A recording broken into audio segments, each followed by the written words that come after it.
जिला के अध्यक्ष बने हैं। पार्टी का ये कार्रवाई हाईकमान ने फैसला लिया है और 11 साल के बाद बना है तो सब मिलकर तो मेरी शुभकामनाएं भी है सबको और सब मिलकर पार्टी को मजबूत करेंगे। सर, संगठन तो तैयार हो गया है क्योंकि विपक्ष की भूमिका कांग्रेस हरियाणा में निभा रही है। सर, अब कितनी मजबूती के साथ कार्यकर्ता मजबूती से लड़ें। सर, सीएलपी लीडर के लिए जो है सीएलपी लीडर का चुनाव करता जब होगा पता लग जाएगा आपको।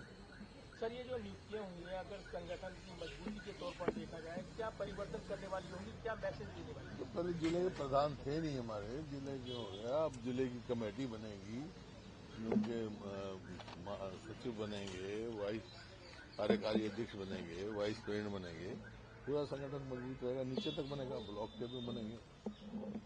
11 साल का आपने जिक्र किया है, 11 साल के अंतराल में कैसे देखते हैं आप? और एक काफी कोई भी संगठन हो जब तक नीचे संगठन नहीं होता मजबूती पूरी नहीं मिल सकता, पूरी मजबूती मिलेगी पार्टी। सर, जिस तरह से राहुल जी लगातार वोट चोरी के कह रहे हैं, क्या हरियाणा में भी इस तरह से कुछ आप लोग खोजबीन कर रहे हैं कि कहाँ वोट चोरी हुई है? मैं तो उसी दिन कहा था जिस दिन चुनाव आया था कि भाई ये जो वोटिंग जो है बैलेट पर होनी चाहिए, क्योंकि कितनी बार उनके आंकड़े बदले। रात को चुनाव हुआ उस दिन 9 बजे कुछ आंकड़े आए, 12 बजे कुछ आंकड़े आए, अगले दिन कुछ आंकड़े आए, 7 तारीख की रात को गिनती से पहले और आंकड़े आए। हुड्डा जी, एक सवाल है कि जिस तरीके से वोट चोरी के आरोप राहुल गांधी ने लगाए हैं और चुनावी नतीजों को हरियाणा की अप्रत्याशित पार्टी बताती रही है, तो ऐसे में पार्टी की तो आप उस लेवल पर तो कह सकते हैं कि पार्टी ने तो अच्छा प्रदर्शन किया था।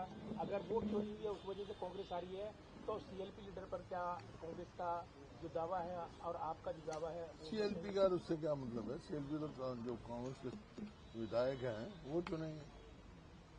ठीक है अध्यक्ष जी।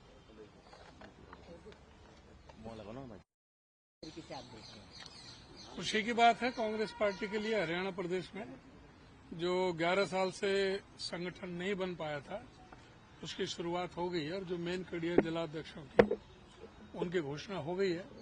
अब बहुत शीघ्र ही ब्लॉक में और जो जिले में जो कार्यकारिणी का गठन हो जाएगा, प्रदेश में कार्यकारिणी का गठन हो जाएगा, ऐसा हम पूरी तरह से विश्वास के साथ कह सकते हैं। और संगठन जब मजबूत होगा तो निश्चित तौर से पार्टी की गतिविधियों में अच्छी तरह से उसमें बढ़ोतरी होगी।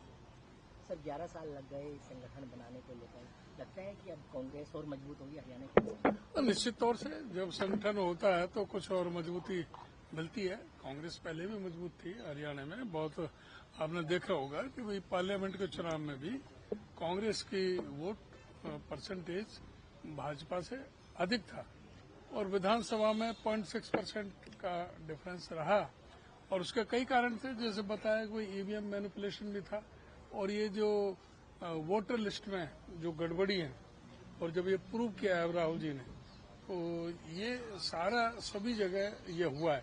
मेरे अपने विधानसभा में कम से कम 10,000 से ज्यादा वोट जो है जो डबल है, यूपी में भी हैं और यहाँ हरियाणा में भी हैं, 10,000 से और 15,000 के बीच में।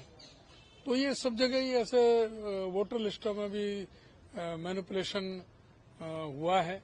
अपने कई डबल वोट हैं कई जगह, हम भी उसमें देख रहे हैं। अब सारे हरियाणा में भी हम इसको चेक करेंगे, देखेंगे भाई कहाँ पर ये वोटों की गड़बड़ी हुई है। ईवीएम मैनिपुलेशन एक है और दूसरा जो वोटर लिस्टों की जो गड़बड़ी है वो अलग है। ये पूरी तरह से जो इलेक्शन कमीशन को एक हथियार बना करके भारतीय जनता पार्टी ने अपने एक डिपार्टमेंट की तरह यूज किया है इलेक्शन में।